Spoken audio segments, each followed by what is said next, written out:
భగవతే వాసుదేవాయ నమః. శ్రీమాత్రే నమః. అందరికీ నమస్కారం అండి.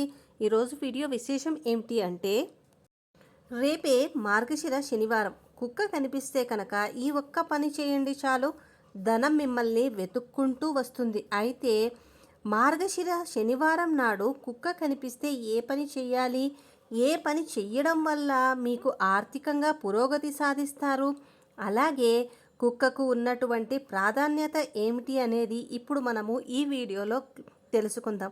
అంతకంటే ముందు మన ఛానల్ ఫస్ట్ టైం చూస్తుంటే సబ్స్క్రైబ్ చేసుకోండి. ఈ వీడియో నచ్చితే ఖచ్చితంగా లైక్ చేసి మీ వాళ్ళ అందరికీ షేర్ చేయండి.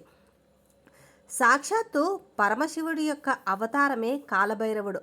శంకరుడి వాహనము శునకం. అందుకే మార్గశిర శనివారం నాడు శునకాలను పూజించి వాటికి ఆహారం సమర్పిస్తారు. అయితే భైరవ అవతారం వెనుక ఒక కథ కూడా ఉంది. ఒకానొక కాలంలో బ్రహ్మ, శ్రీ మహావిష్ణువు మధ్య వివాదము తలెత్తింది. విశ్వాన్ని ఎవరు కాపాడుతున్నారో అనే చర్చ జరిగింది. అప్పుడు మహర్షులు ఏమన్నారంటే, సమస్త విశ్వానికి మూలమైన పరతత్వం తేల్చి చెప్పటానికి వీలు కాదని చెప్పటంతో ఆ వాదన అంగీకరించిన ఋషులు మౌనం వహించారు. కానీ బ్రహ్మ మాత్రము అంగీకరించలేదు. ఆ పరతత్వం నేనే అని అహం ప్రదర్శించాడు. అప్పుడు పరమశివుడు కాలభైర స్వరూపం చూపించి బ్రహ్మకు గర్వభంగం కలిగించాడు. ఈ భైరవ అవతారానికి కారణమైన రోజు మార్గశిర మాస శుద్ధ అష్టమి కావడంతో ఆ రోజుని కాలభైరవ అష్టమిగా ప్రసిద్ధి చెందింది. కాలభైరవుడు మనకు వివిధ క్షేత్రాలలో 8 రకాలుగా కనిపిస్తాడు. అసితాంగ భైరవుడిగా, సంహార భైరవుడు, రురు భైరవుడు, క్రోధ భైరవుడు, కపాల భైరవుడు, అలాగే రుద్ర భైరవుడు, భీషణ భైరవుడు, ఉన్మత్త భైరవుడు.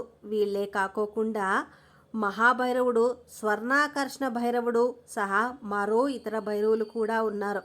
ఈ విధంగా కాలభైరవుడు అనేక రూపాలలో మనకు దర్శనమిస్తూ ఉంటారు. అయితే కాలభైరవుడి యొక్క వాహనమే ఈ శునకం. కాబట్టి శునకం కనిపిస్తే ఈ మార్గశిర శనివారం రోజు మీరు ఈ ఒక్క పని చేస్తే చాలండి, ఖచ్చితంగా మీరు ఆర్థికంగా పురోగతి సాధిస్తారు. కాలభైరవుడి అనుగ్రహం కూడా మీకు లభిస్తుంది. అయితే కుక్క పెంచుకునే రంగు విషయాలలో కూడా కొన్ని సూచనలైతే చెబుతూ ఉన్నారు. కుక్కను పెంచుకోవడం ఇంటికి శుభప్రదం. పురాణాలలో కూడా కుక్కల ప్రస్తావన ఉన్న విషయము అందరికీ తెలిసిందే. కుక్కను కాలభైరవుడిగా పేర్కొంటారు. కాలభైరవుడిని పూజ చాలా విశేషమైనదని పండితులు చెబుతూ ఉంటారు. అటువంటి కుక్క శనిదేవుడి అనుగ్రహాన్ని కూడా కలిగిస్తుంది. ప్రతిరోజు కుక్కకు కడుపు నిండా ఆహారం పెడితే శనిదేవుడి అనుగ్రహిస్తాడు. శని దోషం కూడా కలగకుండా ఉంటుంది. వాస్తుశాస్త్ర ప్రకారము ఉదయం నిద్ర లేచిన తర్వాత కుక్కను చూస్తే శుభాలు కలుగుతాయి. కుక్కను పెంచుకొని దానిని ప్రేమగా ఆదరిస్తే ఇంట్లో ఉండే ఆర్థిక సమస్యలు కూడా తొలగిపోతాయి. లక్ష్మీదేవి అనుగ్రహం కూడా కలుగుతుంది. కుక్క ఇంట్లో పాజిటివ్ ఎనర్జీని కలిగిస్తుంది.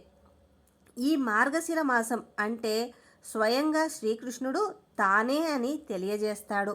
ఈ మాసంలో చేసే పూజలైనా, హోమాలైనా, ఎటువంటి పూజాది కార్యక్రమాలైనా, అభిషేకాలైనా కూడా స్వయంగా తానే స్వీకరిస్తానని శ్రీకృష్ణుడు తెలియజేశాడు. మరి ఇంతటి విశేషమైన మార్గశిర మాసంలో, అది కూడా శనివారం రోజు కుక్కకు ఏమి తినిపించాలి అంటే, రేపు ఉదయమే మీకు అది పెంచుకున్న కుక్క అయినా సరే, లేదా బయట ఉండే వీధుల్లో ఉండే ఊరి కుక్కలైనా సరే, వాటికి కొంచెం అన్నం అనేది వండుకోండి.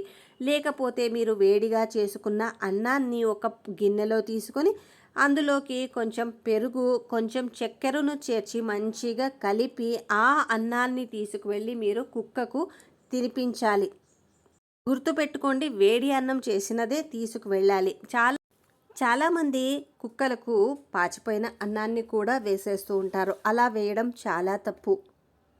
ఇలా చేయడం వల్ల ఆ కాలభైరవుడి యొక్క ఆగ్రహానికి గురి కావాల్సి ఉంటుంది. కాబట్టి మీరు రేపు శనివారం రోజు వేడిగా చేసిన అన్నాన్ని మీరు వండుకున్న అన్నంలో అయినా కొద్దిపాటిగా తీసుకొని అందులోకి పెరుగు చక్కెర కలిపి కుక్కకు తినిపించండి. కుక్క చాలా ఇష్టంగా తింటుంది. అలా గనక కుక్క ఇష్టంగా తిన్నదనుకోండి, మీకు ఆ కాలభైరవుడి యొక్క అనుగ్రహము అలాగే శివానుగ్రహం కూడా లభిస్తాయి. ఇంట్లో కూడా చాలామంది నల్ల కుక్కను పెంచుకోకూడదని అనుకుంటుంటారు. కానీ పెంచుకోవచ్చని మనకు పండితులైతే చెబుతున్నారు. నల్ల కుక్కను పెంచుకోవడం వల్ల శని, కుజ అలాగే రాహుదోషాలు ఆ నల్ల కుక్క ఎక్కడైతే ఉంటుందో అక్కడ ఎక్కువగా పీడించవు అని పండితులైతే చెబుతున్నారు. మరి చూశారు కదా, ఎంతో విశేషమైన ఈ మార్గశిర మాసంలో శనివారం రోజు కుక్కకు ఏం తినిపించడం వల్ల మనకు ఆర్థిక ఇబ్బందులు అనేవి తొలగిపోయి లక్ష్మీ అనుగ్రహం కలగడంతో పాటు శని కుజ రాహుదోషాలు కూడా నివారించుకొని ఆ కాలభైరవుడు స్వయంగా శివుడి యొక్క అనుగ్రహం పొందవచ్చో మనమైతే తెలుసుకుందాం కదా. మరి మీరొక్కరే కాకోకుండా ఇంకా నలుగురు తెలుసుకోవాలంటే ఈ వీడియోని లైక్ చేయండి, అలాగే షేర్ చేయండి. కొత్తగా చూస్తుంటే సబ్స్క్రైబ్ చేసుకోవడం మర్చిపోవద్దు. మరి రేపు ఇలాంటి మంచి వీడియోతో మీ ముందుంటాం. అంతవరకు శ్రీమాత్రే నమః.